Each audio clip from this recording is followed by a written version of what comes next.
결혼한 장남을 부양가족으로 위장해 고급 아파트를 분양받았다는 의혹에 휩싸인 이해운 기획예산처 장관 후보자가 청문회에서 장남 부부가 이혼 위기라 혼인신고를 못했다는 취지로 해명했습니다.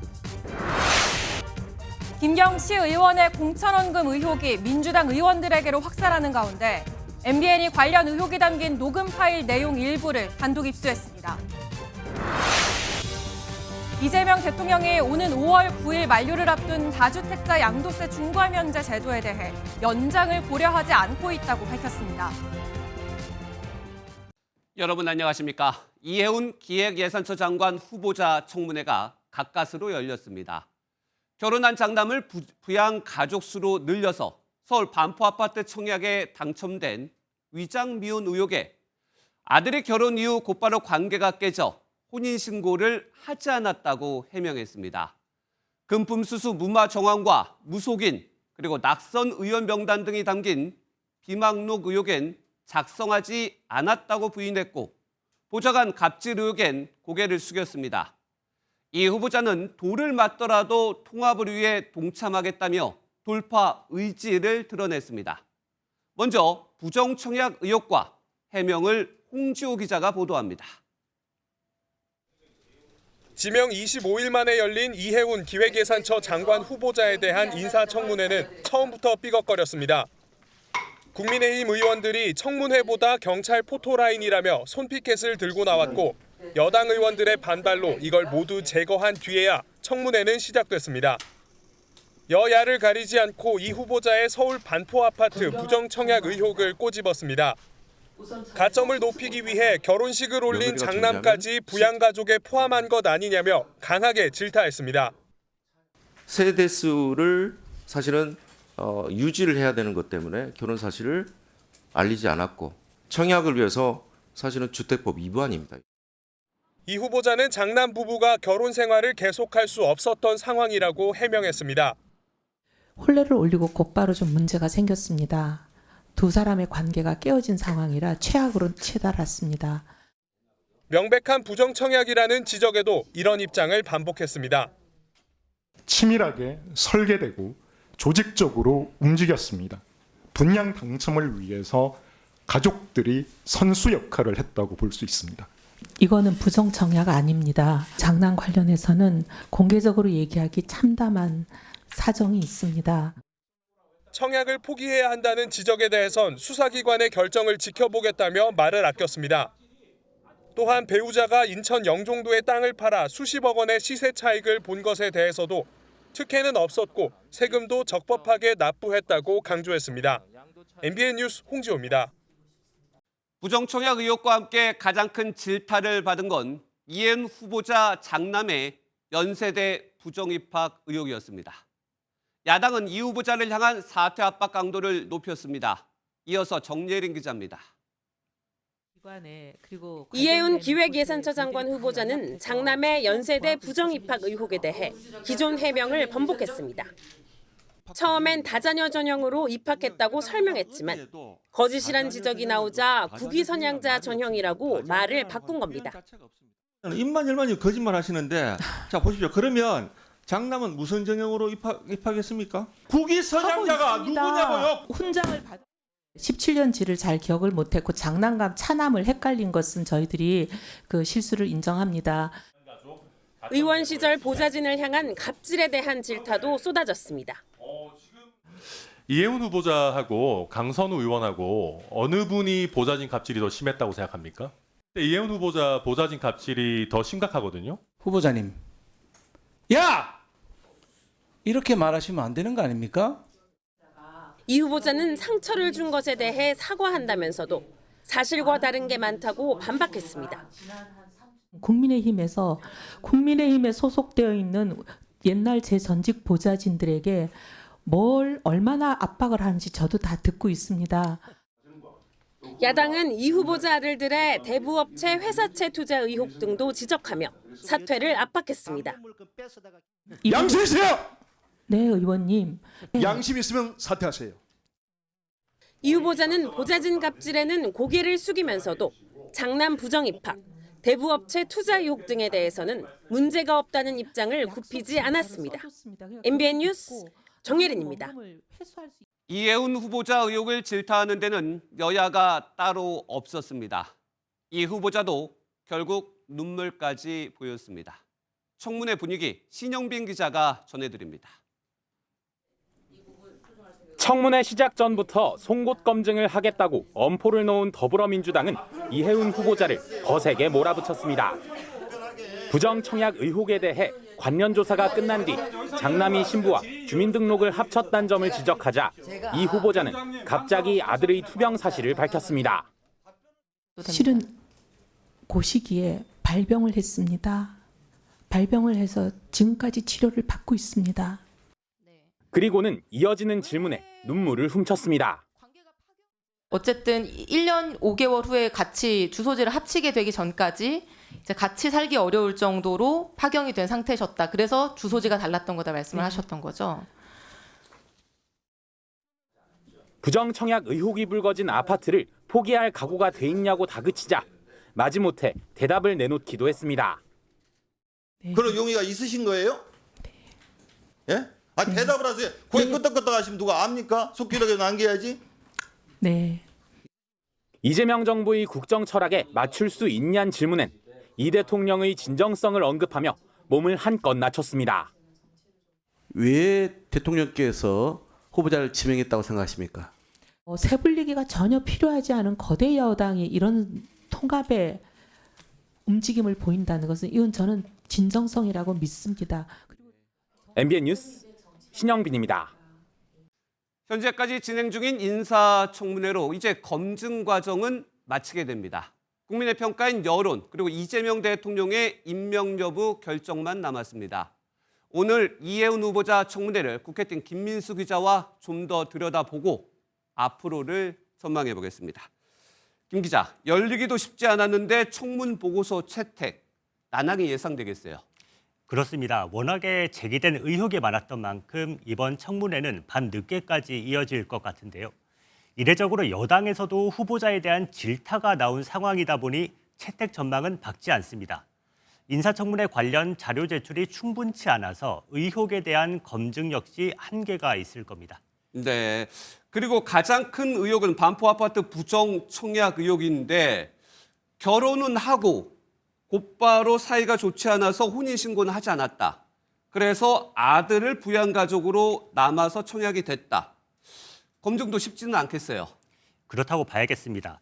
장남이 피부양자로 등록된 기간 실제로 이 후보자 부부와 살았는지 이걸 입증할 물증은 없어서 정황만으로 설명해야 하는데요.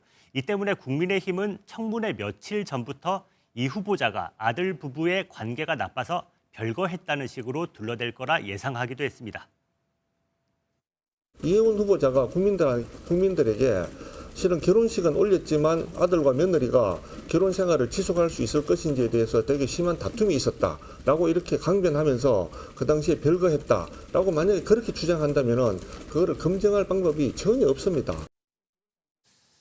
그리고 이제 이재명 대통령의 임명 여부만 절차상으로 남게 됩니다. 문제가 있어 보인다라고 했던 이 대통령. 글쎄요, 고심이 깊을 것 같은데 어떻게 전망됩니까? 네, 아무래도 여야가 대치하는 국면에서는 인사청문 보고서 채택 불발 자체는 얼마든지 있을 수 있는 일입니다. 그렇죠. 문제는 여당조차 이 후보자를 두둔하긴커녕 공세에 나섰다는 점인데요. 이 후보자를 지명한 이 대통령 입장에서도 청문회와 상관없이 임명을 강행하긴 여간 부담스러울 수밖에 없습니다. 이 질문을 왜 안 하시나 했어요. 참 어이없습니다. 문제가 있어 보이긴 해요. 그러나 그에 대해서 본인의 해명도 또 들어봐야 되는 거 아닌가요? 그게 공정하죠. 오늘 청문회가 끝나면 이 후보자 스스로도 거취에 대한 고민이 깊어질 텐데요. 주말을 거치면서 이 후보자가 어떤 입장을 내놓을지에도 관심이 모아지고 있습니다. 네, 주말을 거치면서 윤곽이 드러날 가능성도 있겠네요. 지금까지 국회팀 김민수 기자였습니다. 네, 민주당 공천원금 의혹 단독 보도로 이어갑니다. 김경 서울시 의원이 지난 강서구청장 보궐선거를 앞두고 민주당 인사들에게 로비를 시도했다는 의혹 단독으로 전해드렸는데요. 경찰이 확보한 김씨 의원의 통화 녹음 파일에 후보가 된다면 비용은 감수하겠다는 취지의 내용이 있는 것으로 알려졌습니다. 먼저 김도영 기자가 단독 보도합니다. 지난 2023년 5월 김태우 당시 서울 강서구청장이 공무상 기밀누설죄로 구청장직을 상실한 뒤 여야는 같은 해 10월 보궐선거를 치르게 됐습니다. 당시 더불어민주당 지도부는 전략공천과 경선 가운데 어떤 방식으로 후보자를 뽑을 것인지 논의를 이어가고 있었습니다. 이번 강서구청장 재보궐선거는 중앙당에서 주관하기로 했습니다. 후보자 추천 방식은 최고위원회가 결정하기로 했습니다. MBN은 2023년 6월 말 김경 서울시의원이 강서구청장 공천을 받기 위해 민주당 보좌관 출신 A씨와 논의하는 녹음 파일 일부 내용을 파악했습니다. A씨는 전략공천으로 결정하기 전에 상황을 뒤집어야 한다며 최고위원 2명을 잡아야 한다는 취지로 조언하며 실명을 거론한 것으로 전해졌습니다. 그러면서 비용이 들 걸 예상하고 있냐고 묻자 김씨 의원은 되기만 한다면이라고 답변한 것으로 확인됐습니다. A씨는 보좌진에게 이야기를 전달하겠다, 바로 움직이겠다고 대답하기도 했습니다. 경찰은 김씨 의원이 공천을 받기 위해 당시 민주당 지도부에 금품을 전달하려는 시도가 아닌지 의심하고 있습니다. 이 같은 의혹에 A씨는 MBN에 기억이 정확히 나지 않는다며 정식 후원금을 내라는 뜻이었을 것이란 취지로 해명했습니다. 김씨 의원이 관련 의혹을 전면 부인하고 나선 가운데 경찰은 실제 금품이 오갔는지 여부를 확인할 방침입니다. MBN 뉴스 김도형입니다. 예, 경찰이 확보한 김경 서울시 의원의 통화 녹음엔 또 다른 내용도 있었습니다. 당직자 제안에 따라 돈을 잔뜩 줬다고 말하는 대목도 담긴 것으로 MBN 취재 결과 확인됐습니다. 이 말이 사실이라면 자금 규모와 출처 그리고 받은 사람이 누구인지 수사로 규명돼야 할 것으로 보입니다. 이어서 이지율 기자의 단독 보도입니다. 지난 2023년 김경 서울시 의원은 그해 10월 치러질 서울 강서구청장 보궐선거에서 공천을 받으려 더불어민주당 인사들을 접촉했습니다. 김씨 의원은 당시 민주당 출신 보좌관 A씨와의 통화에서 민주당 당직자 B씨가 한 현역 의원의 아래에 있는 전 서울시 의원 C씨에게 돈을 줘야 한다고 했다는 취지로 말한 것으로 알려졌습니다. 김씨 의원이 전략공천이 아닌 경선을 할 수 있도록 영향력을 행사해달라고 요구한 것은 아닌지 의심이 드는 대목입니다. 실제 경찰이 확보한 김씨 의원의 녹취엔 당직자 B씨가 돈을 달라고 해서 잔뜩 줬다는 취지의 내용이 담긴 것으로 파악됐습니다. 김씨 의원은 해당 의원이 나를 알고 있는 것이 맞는지도 모르겠다며 혹시 당직자 B씨가 사기꾼이냐고 반문하는 내용이 있습니다. 실제 민주당은 강서구청장을 전략공천하기로 결정하면서 김씨 의원의 공천은 최종 무산됐습니다.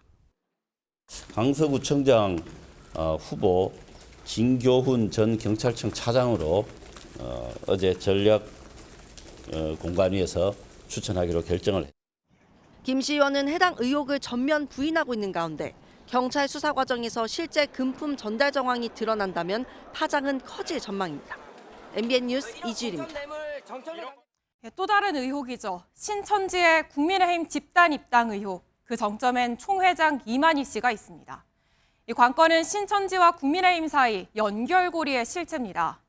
MBN이 그 역할을 한 것으로 추정되는 인물과 이만희 씨의 만남이 담긴 사진을 확보했습니다. 현지호 기자가 단독으로 보도합니다. 신천지 총회장 이만희 씨가 코로나19 방역 방해 혐의로 구속됐다 풀려난 직후인 지난 2020년 11월 자택에서 찍힌 사진입니다. 마주 앉은 여성은 한국근후회 이희자 회장. 2022년 대통령 선거 때 윤석열 당시 국민의힘 대선 후보와 사진을 찍기도 했던 이 회장이 신천지와 국민의힘 사이 연결고리 역할을 했다고 옛 신천지 간부들은 설명합니다.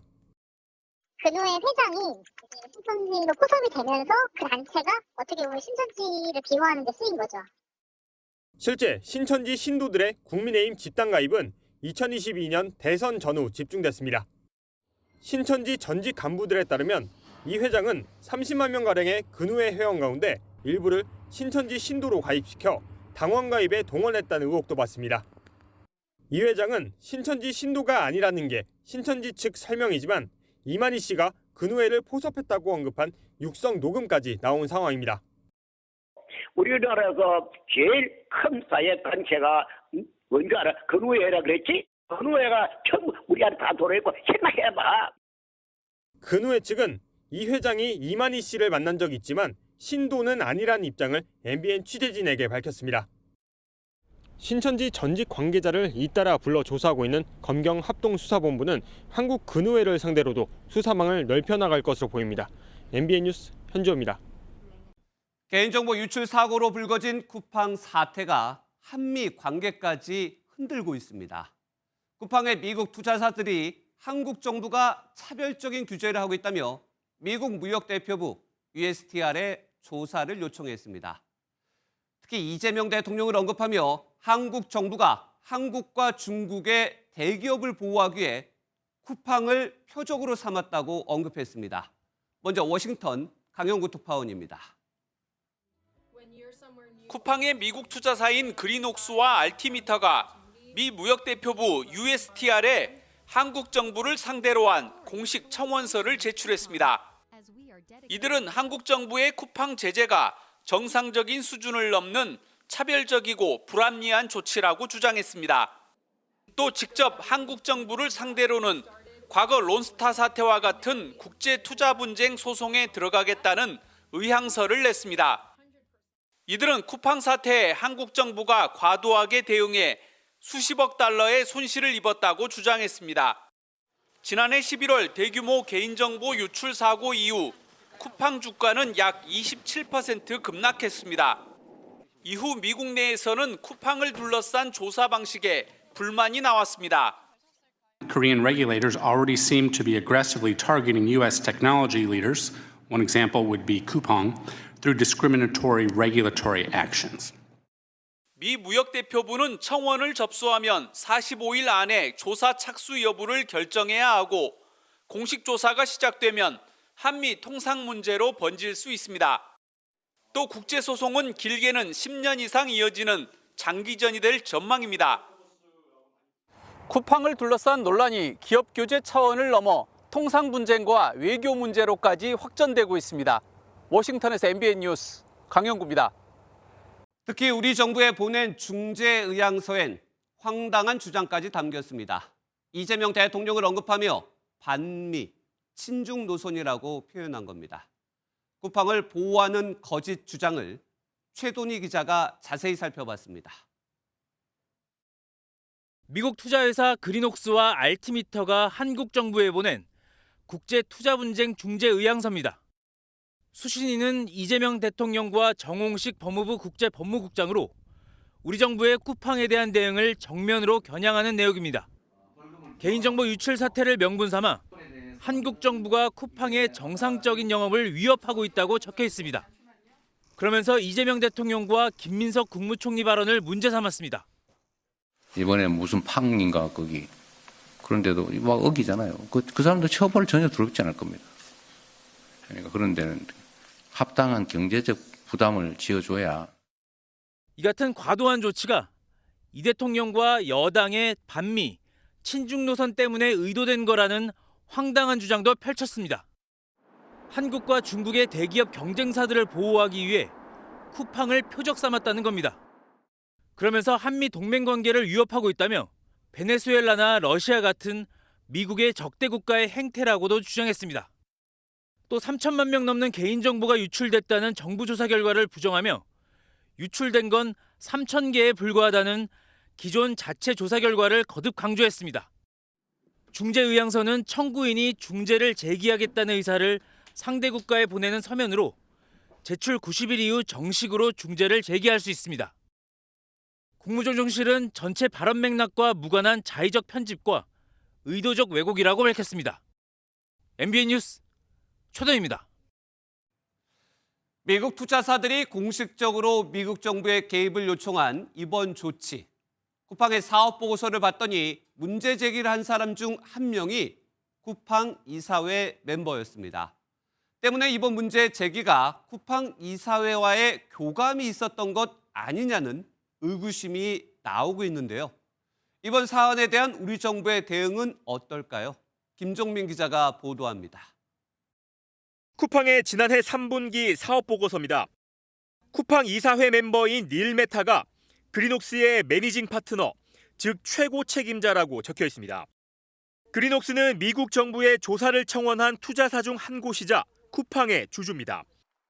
이 때문에 이번 청원이 쿠팡 이사회의 교감 아래 이루어진 것 아니냐 하는 관측이 일각에서 나오고 있습니다. 그동안 미 하원을 중심으로 쿠팡에 대한 문제 제기가 있어 왔지만 여기에 더해 미국 정부를 통해 문제를 풀어내려는 것 아니냐 하는 의구심입니다. 하지만 쿠팡은 이번 조치가 자신들과 무관하다는 입장을 밝혔습니다. 앞으로 문제는 미 무역대표부가 조사 개시를 결정하고 우리 정부가 차별적 조치를 취했다고 판단할 경우입니다. 늘 그랬듯이 일종의 보복 차원에서의 관세 부과 같은 걸 구사할 수 있는 최악의 시나리오를 생각해 볼 수 있을 것 같은데요. 우리 정부는 쿠팡의 차별적 조치를 하지 않았다는 점을 적극적으로 부각할 걸로 보입니다. 본질은 대규모 개인정보 유출과 미흡한 사후 대처라는 걸 강조하는 겁니다. 미국을 방문 중인 김민석 국무총리는 미 하원 의원들을 만난 자리에서 이같이 설명하는 한편 미국 벤스 부통령과 면담 일정을 조율 중인 것으로 전해졌습니다. 중재 의향서를 접수받은 법무부는 관련 기관과 합동 대응 체계를 수립해 법률적 쟁점을 면밀히 검토하고 적극 대응해 나가겠다고 밝혔습니다. MBN 뉴스 김종민입니다. 캄보디아에서 각종 사기 범죄를 저지른 한국인 범죄자들이 국내로 송환됐습니다. 73명에 달하는 역대 최대 송환 규모였던 만큼 입국장에는 이렇게 범죄 피의자들이 줄지어 나오는 진풍경도 벌어졌습니다. 이혁재 기자입니다. 입국장 문이 열리고 경찰관들에게 팔이 붙잡힌 피의자들이 쏟아져 나옵니다. 마스크와 모자로 얼굴을 가렸고 소총을 든 경찰 특공대원들도 옆을 따라 걷습니다. 로맨스 스캠 혐의 인정하십니까? 캄보디아에서 온라인 스캠 등 범죄 활동을 벌여온 73명이 캄보디아 프놈펜에서부터 전세기를 타고 와 송환되는 모습입니다. 전세기로 범죄자들을 집단 송환한 건 처음이 아니지만 73명이라는 규모는 역대 최대입니다. 체포영장이 발부된 상태였기 때문에 대상자들은 전세기에 오르는 순간 체포됐습니다. 이들은 사기 수법으로 869명의 피해자에게서 486억 원을 가로챈 혐의를 받습니다.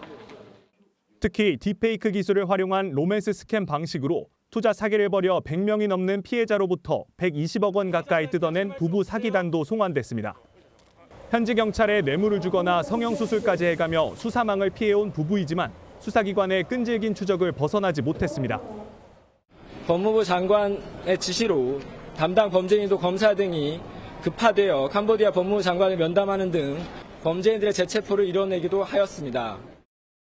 전국 시도경찰청에서 송환자들을 나눠 조사를 이어가는 한편 범정부 초국가 범죄 특별대응 TF는 범죄 수익 환수에도 노력하겠다고 밝혔습니다. MBN 뉴스 이혁재입니다. 거동이 불편한 노약자들이 주로 사용하는 전동 스쿠터를 탄 80대 어르신이 지하철 엘리베이터에서 추락하는 사고가 발생했습니다. 당시 영상을 보면 엘리베이터 문이 스쿠터 충격에 부서져 열리는 모습이 확인되는데요. 엘리베이터 안전장치 기준이 이런 사고를 막기에 충분했는지 안유정 기자가 알아봤습니다. 전동 스쿠터 한 대가 지하철 엘리베이터에서 내린 뒤 후진을 시도합니다. 좁은 입구에서 조작이 미숙한 듯 앞뒤로 여러 차례 움직입니다. 스쿠터가 갑자기 돌진하더니 비어있는 엘리베이터의 출입문을 밀고 아래로 빨려 들어갑니다. 입구를 막고 있어야 할 문짝은 종이장처럼 펄럭입니다. 사고 당시 노인이 탄 전동 스쿠터입니다. 이 스쿠터 차체와 탑승자의 무게를 더하면 170kg에 달합니다. 안전 기준을 넘어선 무게입니다. 이번 사고는 다행히 가벼운 부상에 그쳤지만 지난 5년 사이 엘리베이터에서 추락한 전동 스쿠터에 타고 있던 사람 10명 가운데 7명이 목숨을 잃었습니다. 일반적인 엘리베이터의 안전장치는 어른 2명이 뛰어올 때의 충격까지는 막을 수 있지만 전동 스쿠터를 막기엔 역부족입니다. 기존의 그 안전 기준에는 450줄 그 사람이 부딪혔을 때의 기준으로 돼 있어서 특성에 맞는 그런 장치를 설치할 필요가 있습니다. 문제는 돈입니다. 기존 엘리베이터 문에 전동 스쿠터 정도를 막을 수 있는 안전장치를 부착하려면 문짝 하나마다 적게는 140만 원, 많게는 1,000만 원에 달하는 비용이 들어갑니다. 10층만 돼도 수천만 원이 들어간다는 계산입니다. 모든 엘리베이터는 아니더라도 장애인 전용이나 새로 제작하는 엘리베이터 기준만이라도 강화해야 한다고 전문가들은 지적합니다. 서울교통공사는 사고가 발생한 지하철역의 안전장치를 1,000줄까지 견딜 수 있도록 새로 고쳤다고 밝혔습니다. MBN 뉴스 안유정입니다. 네, 논란과 화제가 되고 있는 사건 사고 더 들여다보겠습니다. 사건 추적 주진희 기자와 함께합니다. 주 기자, 첫 번째 사건 바로 볼까요? 꽈배기 사려다라고 되어 있는데 꽈배기를 사려다가 사고라도 난 걸까요? 네, 아차하는 순간에 큰 사고로 이어진 건데 당시 영상 보시면 좀 놀라실 겁니다. 네. 영상 보시면요. 깜빡이를 켠 차량을 잠시 세워두고 사람이 내리는데 이내의 차가 슬금슬금 미끄러집니다. 움직이네요. 예, 앞서 걸어가던 행인들은 뭐지 싶은지 잠시 뒤를 돌아보지만 누군가가 운전하고 있겠지라는 생각을 들었는지 걸음을 재촉하기만 합니다. 네. 그러다 순식간에 차량이 사람을 밟고 지나가고 옆에 있던 분도 놀라서 도우려다가 같이 다칩니다. 네, 천천히 움직이는 것 같은데도 사고는 또 순식간이죠. 그런데 어쩌다 운전자 차량을 이 상태로 두고 간 걸까요? 사실 운전자는 근처에 있는 가게에서 물건을 빨리 사고 차량을 빼려고 했던 것으로 보입니다. 네. 한번 설명 들어보시죠. 옆에 좀 꽈배기 집이 있는데 거기에 가서 아마 그거를 좀 사려고 갔었나 봐요. 그거 바로 1m도 안 되잖아요. 운전자분은 1차 조사를 했어요. 간단하게. 뭐라고? 사고 경위. 정식 잘 모르겠대요. 운전자는 어떻게 주차를 했는지 잘 기억나지 않는다는 취지로 진술을 했지만 차량을 세워서 보니까 드라이브 뒤로 돼 있었다고 합니다. 다행히 피해자의 생명에는 지장이 없었지만 사람이 다친 만큼 엄격한 법 적용이 좀 예상이 됩니다. 사람이 일단 두 분이 병원에 실려갔으니까 별도특법으로 수사하고 있습니다. 5년 이하의 금고 2천만 원 이하의 벌금. 예, 잠깐이라고 생각했을진 모르겠지만 차량 운전하다 보면 안전이 항상 최우선이겠죠. 다음 사건 보겠습니다. 2달 만에 교수라고 되어 있는데 유승민 전 의원과 옆에 유담 씨, 딸이죠. 유담 씨의 모습이 보이네요. 교수 특혜 임용 의혹인가요? 네, 그렇습니다. 오늘 인천경찰청이 인천대학교를 압수수색했습니다. 네. 의혹의 핵심은 바로 이겁니다. 3월 달에 박사학위를 받고 2달 뒤인 5월 달에 교수로 임용이 되는데 그러면 무슨 경력이 있겠어요? 통상적인 경우를 생각해보면 대부분 박사 학위를 받고 나서 시간 강사로 좀 경력을 쌓고 그 이후에 교수가 되는 경우가 많죠. 네, 그렇습니다. 정말 교수가 되고 싶어가지고 시간 강사를 하면서 경력을 쌓는 사람이 전국에만 13,000명이 넘고요. 인천대에는 290명이 있다고 합니다.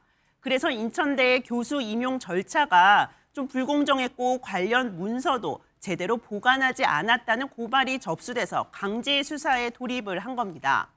물론 인천대에서는 반대 의견입니다. 예. 절차에 따라서 공정하게 진행됐다는 입장인데요. 경찰이 강제 수사에 돌입을 한 만큼 정말 정치인 자녀라서 특혜를 받은 게 아니었는지 결과를 지켜봐야 할 것으로 보입니다. 예, 수사 결과도 지켜보도록 하겠습니다. 지금까지 주진희 기자였습니다.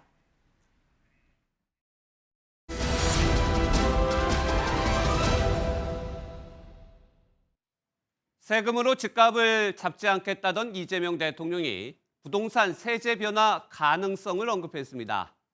이 대통령은 SNS에 1주택자 보호하겠다는 기사를 링크하며 1주택도 1주택 나름이라고 강조했습니다. 살고 있지 않는 1주택도 투자와 투기용 장기 보유라며 세금을 제대로 물려야 한다는 뜻을 내비친 겁니다. 이어서 4차례나 연장된 다주택자의 양도세 면제 연장은 고려하지 않겠다고 밝혔습니다. 어떤 의미인지 먼저 표선우 기자가 보도합니다. 오는 5월 9일로 종료되는 다주택자 양도소득세 중과 유예 조치에 대해 이재명 대통령이 입장을 내놨습니다. 이 대통령은 SNS에 글을 올려 연장은 전혀 고려하지 않고 있다고 밝혔습니다.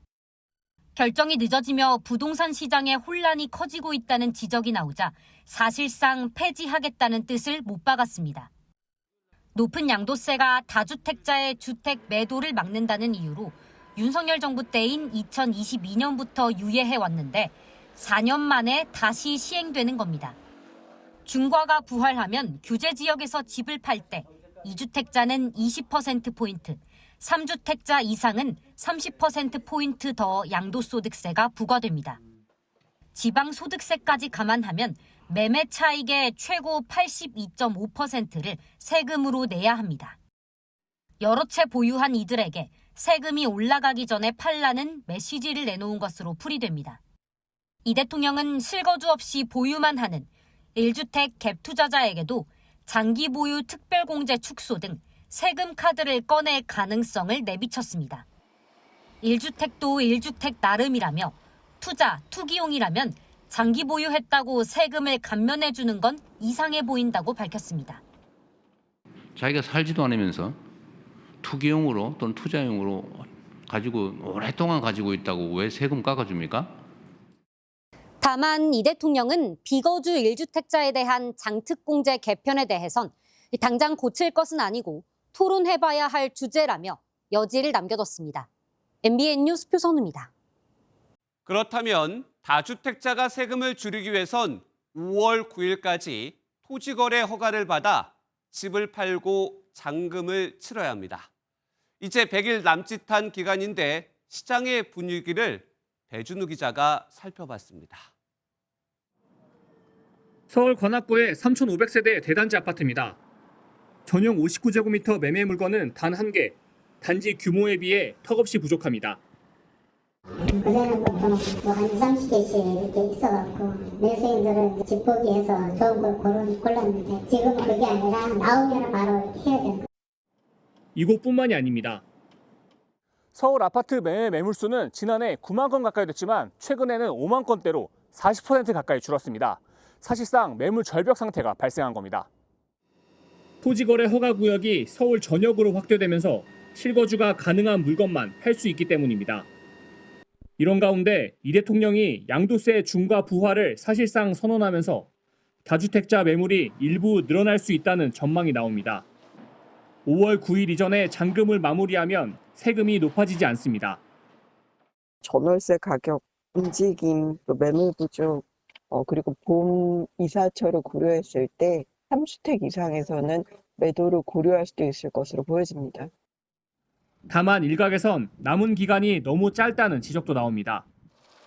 통상 계약부터 잔금까지 2달 이상 걸리는 데다 계약 이전에 관할 관청의 토지거래 허가를 먼저 받아야 하기 때문입니다. 게다가 집값이 오를 거란 기대도 21년 이후 최고 수준으로 높아진 상황이어서 다주택자들이 버티기에 나설 것이란 관측도 제기됩니다. MBN 뉴스 배준우입니다. 올겨울 혈액수급에 비상이 걸렸습니다. 특히 사용량이 많은 O형 혈액은 고갈 위험에까지 처해 있습니다. 예년보다 빠르게 유행한 독감도 혈액수급을 어렵게 만들고 있습니다. 한범수 기자가 그 상황을 전해드립니다. 만 4살인 이모군은 고열과 구토 등 증상으로 병원에 입원해 B형 독감을 진단받았습니다. A형 독감에 이어 B형 독감까지 퍼지면서 1월 셋째 주 독감 의심 환자는 1000명당 43.8명으로 급증했습니다. 독감 확산은 뜻밖의 곳에도 타격을 주고 있는데 바로 대한적십자사 혈액원들입니다. 독감에 걸리면 완치 후 한 달 동안 헌혈이 제한돼 혈액 수급에 차질이 빚어진 겁니다. 혈액 자체가 오염되니까 오염된 혈액은 다른 사람에게 헌혈하는 게 불가능합니다. 헌혈은 다른 사람에게 건강한 피를 주는 거니까. 실제로 혈액원 저장소는 기증된 혈액으로 가득 차 있어야 할 공간이 대부분 비어 있습니다. 헌혈은 줄어든 반면 혈액 사용량은 오히려 늘었습니다. 전공의들이 복귀하면서 그동안 미뤄졌던 수술이 병원마다 재개됐기 때문입니다.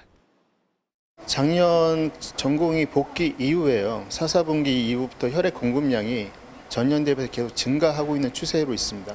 그 여파가 지금까지 와서 현재 B형 혈액을 제외한 A형과 AB형, O형 혈액은 보유량이 부족해 주의 또는 경계 단계에 놓여 있습니다. 4개 혈액형 중 O형 혈액이 특히 부족합니다. 2.71분밖에 남아있지 않습니다. 대한적십자사는 이달 초 독감 환자의 헌혈 제한 기준을 일부 완화했지만 지금과 같은 수급 상황이라면 응급 외상 수술에 차질이 생길 수 있다는 우려가 나오고 있습니다. MBN 뉴스 한범수입니다. 회전 초밥 한 접시가 990원, 만두는 한 팩에 890원, 1,000원도 안 돼 너무 싸게 보입니다. 이유는 소비자들의 지갑이 얼어붙으면서 이른바 생존형 초저가가 유통업계 전반으로 퍼지고 있기 때문입니다.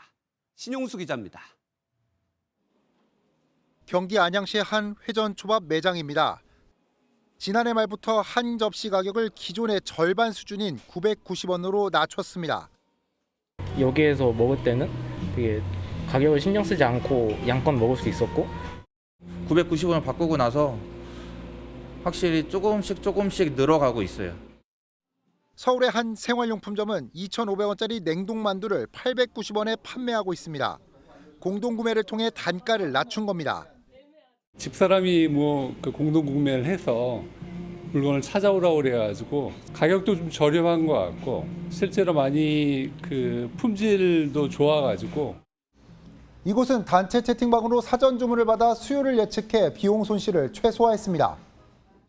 매장에서는 재고 부담률이 낮고요. 더 저렴한 금액으로 제공드릴 수 있습니다. 기존 편의점 업계가 라면과 즉석밥, 커피 등 PB 상품을 1,000원 이하 가격으로 내놨지만 고물가 기조 속 소비 심리가 계속 얼어붙으면서 이른바 생존형 초저가 전략이 유통업계 전반으로 퍼지고 있습니다. 단순 마케팅 차원이 아닌 절박한 생존 전략입니다. 가성비 소비가 소비의 이제 메인스트림이 되다 보니까 소비자들한테 어필할 수 있는 가장 직선적인 방법이 가격을 낮추는 거죠. 단돈 10원이라도 더 깎으려는 소비자들과 유통업계의 고군분투가 불황의 터널 길이만큼이나 길게 이어지고 있습니다. MBN 뉴스 신용수입니다. 유엔을 싫어하는 트럼프 미국 대통령이 평화위원회를 공식 출범했습니다. 그런데 유엔과 똑 닮은 로고를 아예 내걸면서 유엔 대체용 아니냐는 의심까지 짙어지고 있습니다. 이상엽 기자가 전해드립니다. 트럼프 대통령이 헌장에 서명하면서 평화위원회가 국제기구로 공식 출범했습니다. 평생직 의장에는 트럼프 대통령 본인이 올랐습니다. This board has the chance to be one of the most consequential bodies ever created, and it's my enormous honor to serve as its chairman. I was very honored when they asked me to do it. 트럼프 대통령은 59개국이 서명했다고 주장했지만 실제 참여국은 23개국에 불과했습니다. 중동과 옛 소련 국가들이 대다수이고 우크라이나와 전쟁 중인 러시아도 동결된 러시아 자산 10억 달러를 내고 참여할 준비가 됐다고 밝혔습니다. 외신에선 악당들 모음집이란 표현까지 나왔습니다. 유럽연합에서는 불가리아와 헝가리만 서명했습니다. 러시아에 대한 거부감은 물론 설립 취지와 달리 유엔을 대체할 의도가 있다고 본 겁니다. 실제 평화위원회는 당초 팔레스타인 가자지구 재건과 평화 정책을 위한 기구로 만들어질 예정이었습니다. 하지만 헌장에는 가자지구가 빠진 대신 평화 회복을 위해 노력하는 국제기구라는 포괄적 문구가 담겼습니다. 로고도 유엔과 매우 흡사합니다. 트럼프 대통령은 평화위원회가 유엔을 대체하길 원하느냐는 질문에 속내를 숨기지 않았습니다. Well, Mike, I mean, the UN just hasn't been very helpful. I'm a big fan of the UN potential, but it has never lived up to its potential. 회원국 임기는 3년이지만 트럼프 대통령은 첫 해에 10억 달러, 우리 돈 1조 4천억 원 이상을 내면 영구 회원국 자격을 주겠다고 했습니다.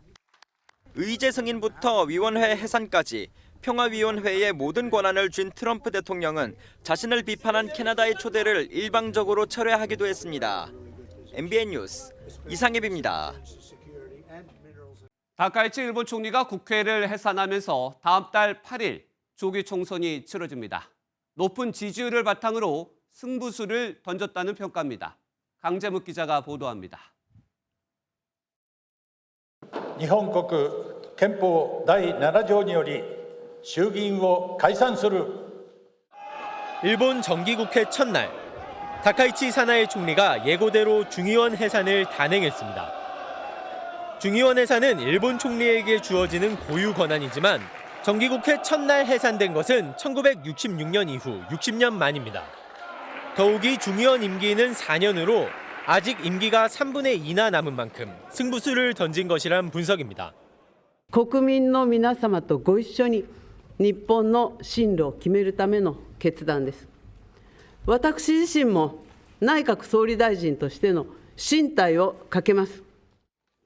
다카이치 총리는 집권 자민당과 일본 유신회가 지난해 10월 새로 수립한 연립정권에 대해 국민 신임을 물을 필요가 있다는 점을 명분으로 내세웠습니다. 하지만 연정 확대 실패와 중일 관계 악화가 해산을 결심하게 된 계기라는 해석이 많습니다. 70%대 지지율을 바탕으로 조기 총선을 통해 과반 의석을 탈환하려는 목적이라는 것입니다. 다카이치 총리의 높은 지지율과 달리 자민당의 지지율이 30%대에 그치는 점도 부담 요인입니다. 일본 총선은 다음 달 8일 치러집니다. 다카이치 총리가 과반 의석수를 확보해 국정 주도권을 더 강하게 쥘지 반대로 퇴진 위기에 몰릴지 불과 16일 뒤면 결정됩니다. MBN 뉴스 강재묵입니다. 지구촌 곳곳에서 이상기후 현상이 잇따르고 있습니다. 한여름인 뉴질랜드에선 폭우로 산사태가 이어지면서 2명이 숨지고 여러 명이 실종됐습니다. 이한나 기자입니다. 산 한쪽이 움푹 파여 흙이 다 드러나 있습니다. 그 아래 부서진 캠핑카가 어지럽게 엉켜 있고 수영장엔 흙탕물이 흘러넘칩니다. 현지 시각 22일 오전 뉴질랜드의 유명 관광지 마운가누이 산에서 산사태가 인근 캠핑장을 덮쳤습니다. And the whole room just started shaking violently. Like it was, we could not, like, it was like a freight train driving right past you, and we could. 뉴질랜드 당국은 현재까지 어린이를 포함해 6명이 실종돼 수색 작업을 벌이고 있다고 밝혔습니다. 앞서 새벽 시간에도 웰컴베이 지역에서 산사태가 발생하면서 주택 안에 있던 2명이 숨졌습니다. 창문과 앞범퍼가 산산조각난 차량들이 도로에 멈춰 있습니다. 형체를 알 수 없는 차량 부품도 곳곳에서 보입니다. 어제 저녁 일본 도쿄의 한 교차로에서 6중 추돌 사고가 발생해 일대가 아수라장이 됐습니다. 이 사고로 택시 승객 1명이 숨지고 8명이 다쳤습니다. 현지 경찰은 일본 내각부 관용 차량이 정지 신호를 무시한 채 빠른 속도로 교차로에 진입하다 사고가 났다고 밝혔습니다. 젊은 남성들이 흰색 차 위에 올라가더니 펄쩍펄쩍 뛰면서 앞창문을 부숴버립니다. 현재 시각 21일 미국 캘리포니아주 샌프란시스코에서 자율주행 로봇택시 웨이모를 파손하며 난동을 부린 겁니다. 당시 차량 안에는 승객이 타고 있던 것으로 전해졌습니다. 자율주행 차량에 대한 무차별적 파손은 지난해에도 있었는데 외신들은 일자리 상실과 교통 혼잡에 대한 시민들의 불만이 표출된 결과라고 해석했습니다. MBN 뉴스 이한나입니다. 중국에선 마음이 따뜻해지는 소식이 전해졌습니다. 어려운 아이들을 무상으로 치료해주던 병원이 폐원 위기에 몰리자 이곳을 지켜야 한다며 기부 열풍이 불고 있는 건데요. 2주 만에 34만 명이 동참했습니다. 베이징 김한준 특파원이 취재했습니다. 베이징의 한 어린이 병원 앞이 사람들로 북적입니다. 그런데 여기 모인 이들의 목적은 진료가 아닌 기부입니다. 빨간 봉투를 든 이들부터 생필품을 싸들고 온 사람까지 보이는데 업무를 하지 못할 정도로 기부자들이 계속 밀려들자 병원 측이 출입을 막기까지 합니다.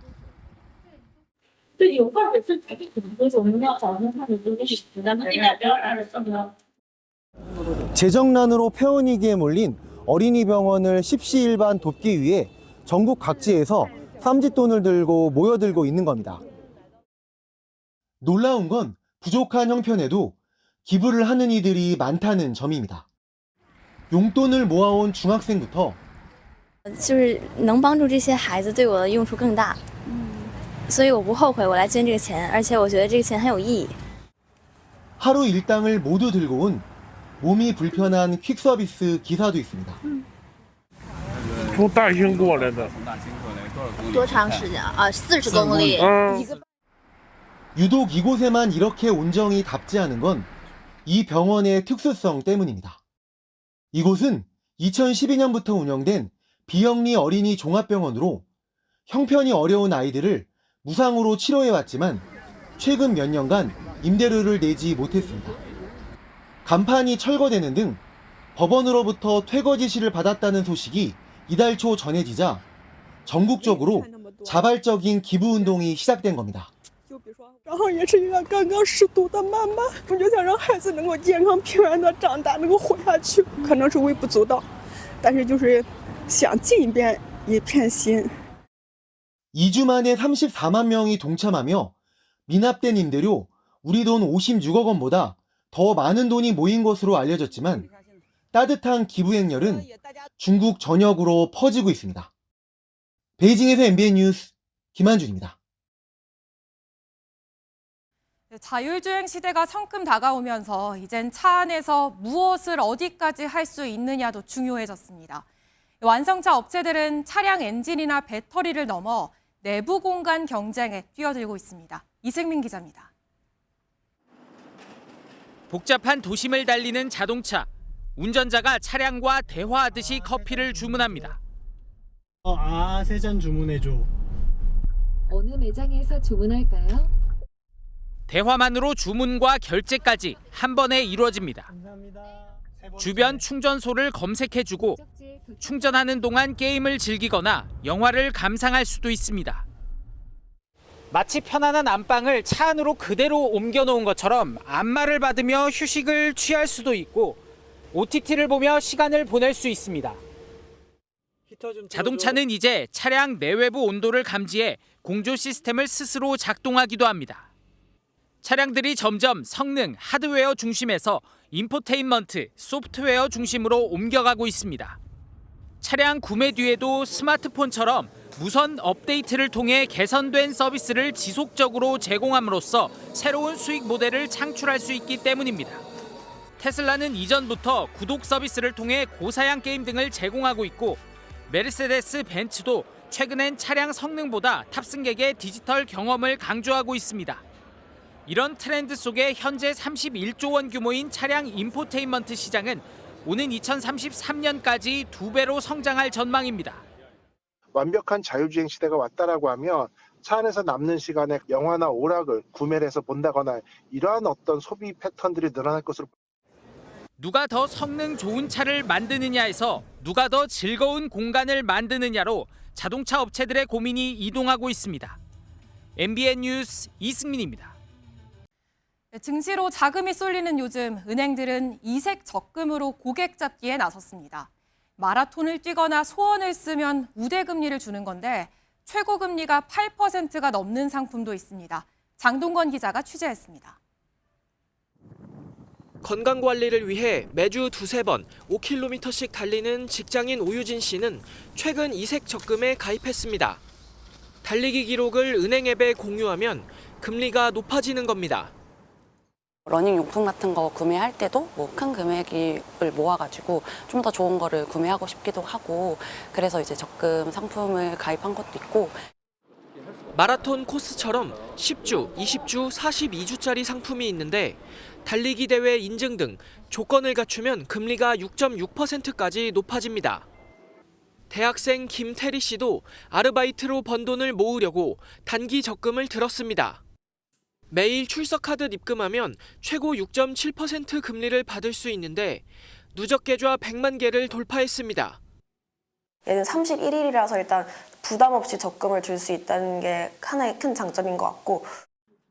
소원을 적으면 높은 금리를 주는 적금도 있습니다. 제가 직접 소원을 적어보겠습니다.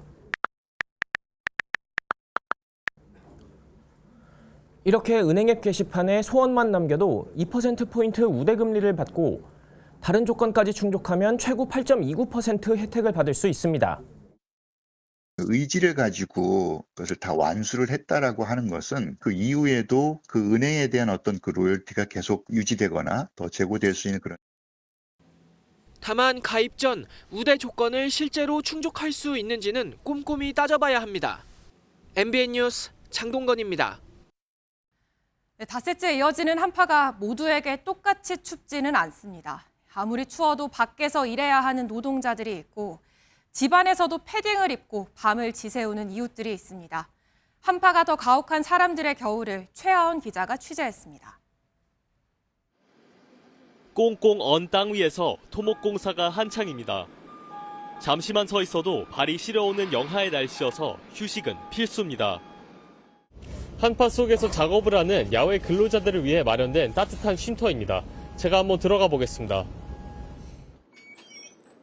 난방시설이 갖춰져 얼었던 몸을 녹이니 볼이 발갛게 달아오릅니다. 날씨가 날씨인 만큼 좀 부담은 가지만은 적절한 휴식 통해서 개인 건강관리 유지하고 작업에 임하고 있습니다. 한랭 질환을 예방하려 근로감독관이 나와 감시하는 건설 현장과 달리 쪽방촌에서 겨울을 나는 노인은 도움 청할 곳이 마땅치 않습니다. 한기가 가득해 방 안이어도 패딩과 장갑을 벗을 수 없습니다. 날에 추우면은 보일러를 올려주게 하는데 보일러를 안 올려주고 바닥이 너무 차가워서 잠을 못 자요. 닷새째 이어지는 한파에 지자체에서는 긴급히 핫팩과 양말을 챙겨 홀로 사는 노인들을 찾아다닙니다. 뭐 이런 거 하나 주는 사람 없었는데 이런 거 받을 때는 진짜 눈물 나죠. 취약계층에게 유독 혹독한 한파는 이번 주말에도 이어집니다. 다음 주부터 기온이 살짝 오르지만 평년 기온을 밑도는 추위는 계속돼 소외된 한파 취약계층을 살필 관심과 보호가 절실합니다. MBN 뉴스 최하원입니다. 방송미디어통신위원회 등이 주최한 방송미디어통신인 신년 인사회가 국회 과학기술정보방송통신위원회 최민희 위원장과 여야 간사, 주요 방송사 대표 등이 참석한 가운데 오늘 오후 서울 여의도 콘레드 호텔에서 열렸습니다. 김종철 방송미디어통신위원장은 AI 파고를 함께 헤쳐나가야 한다며 안전하고 자유롭고 활력 있는 국민 중심의 방송미디어통신 생태계 구축에 역량을 쏟겠다고 밝혔습니다.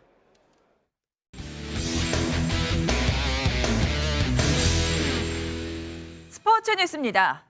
프로야구 구단들이 겨울잠을 끝내고 스프링 캠프를 떠나면서 본격적인 한 해 농사를 시작했습니다. 저마다 우승을 꿈꾸며 따뜻한 남쪽 나라로 떠났는데요. 현장에 황찬민 기자가 다녀왔습니다. 어둠이 짙게 깔린 새벽 4시 반. 팀 훈련복을 맞춰 입은 한화 선수단이 공항에 들어섭니다. 겨울 휴식을 끝내고 호주 멜버른으로 1차 전지 훈련을 떠나는 길. 배웅 나온 팬들에게 사인을 해주는 선수들의 표정에는 비장함과 설렘이 교차합니다.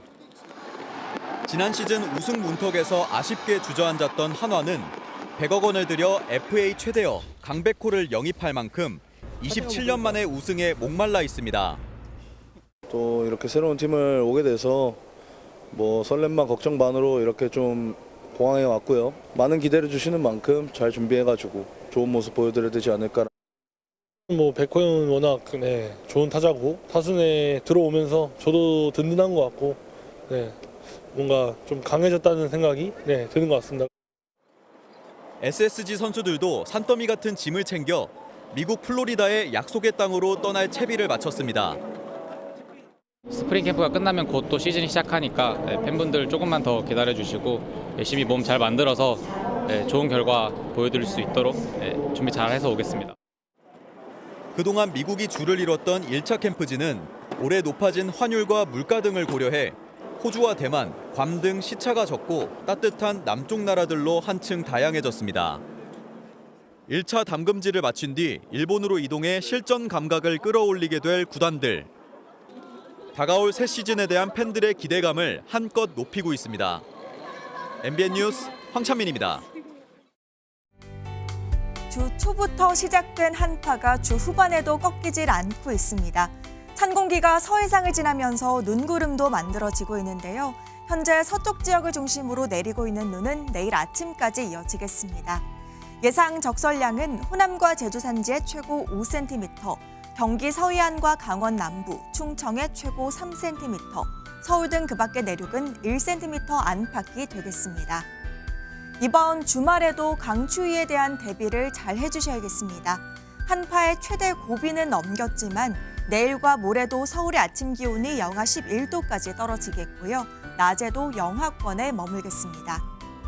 동쪽 지역은 대기가 여전히 건조합니다. 특히 동해안 지역은 건조 경보가 발효 중인 가운데 내일 새벽부터 바람도 무척 강하게 불겠습니다.